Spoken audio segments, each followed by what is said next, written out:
বিয়ে তো কারো ইচ্ছেতে হয় না সুমি। জন্ম মৃত্যু বিয়ে সবই আল্লাহর হাতে। মানিককে ফিরে পাবার জন্য আল্লাহর কাছে কত যে কেঁদেছি।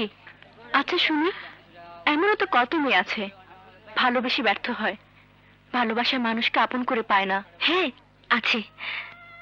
আচ্ছা তোমার কি হয়েছে বলো তো? সে কখন থেকে দেখছি তুমি আনমো না কেন? আমার কিচ্ছু হয়নি, তোমার সব কথাই আমি মন দিয়ে শুনছি। তা বিয়েটা হচ্ছে কবে? যখনই হোক, সবার আগে জানবে তুমি।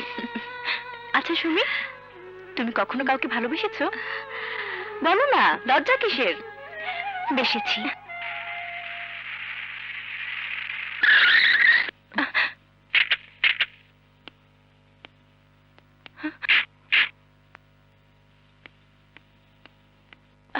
সুমি, 1 মিনিট, আমি আসছি।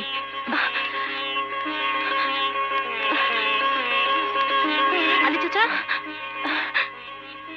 তোমাকে তো ঠিক চিনতে পারলাম না। আমাকে চিনতে পারছেন না?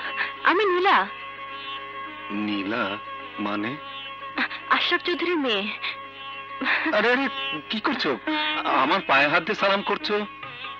আমি তো আপনার মেয়ের মতোই, বাবার পায়ে হাত দিয়ে সালাম করে সন্তানকে দোয়া নিতে হয়। তুমি এই কলেজে পড়ো বুঝি? হ্যাঁ। আমার মানিকও তো। জানি। জানো? হ্যাঁ, আমার সঙ্গে দেখা হয়েছে। কিভাবে চিনলে? ছেলেবেলার সেই সুর শুনে। ওই সুর যে আমার রক্তের সঙ্গে মিশে আছে চাচা।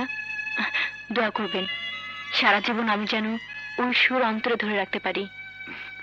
দোয়া করি তাই যেন হয়। আসি।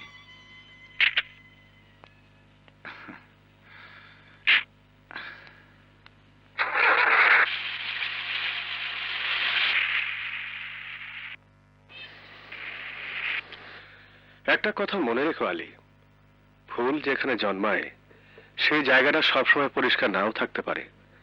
তাই বলে ফুলের পরিচয় কিন্তু পাল্টায় না। মানিকের সঙ্গে নীলার নতুন করে পরিচয় আগামীতে একটা সুন্দর ইতিহাসের জন্ম দেবে, যে ইতিহাসের সূচনা হয়েছিল একদিন তোমারই হাতে। ডাক্তার সাহেব। হ্যাঁ, চৌধুরীর সামনে যে প্রতিজ্ঞা তুমি করেছিলে তা সফল করবে মানিক। মানিককে তুমি মানিকের মতোই চলতে দাও। আপনি দোয়া করবেন ডাক্তার সাহেব। না, আমার বিশ্বাস হচ্ছে না। আমার গা ছুঁয়ে বলো তো।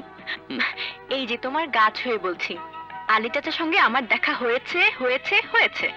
না, তারপর? উনি তো আমাকে চিনতেই পারেনি, পরে পরিচয় দেওয়াতে। কি পরিচয় দিলে? পরিচয় তো আমার একটাই। সেটা কি? আমি মানিকের নীলা।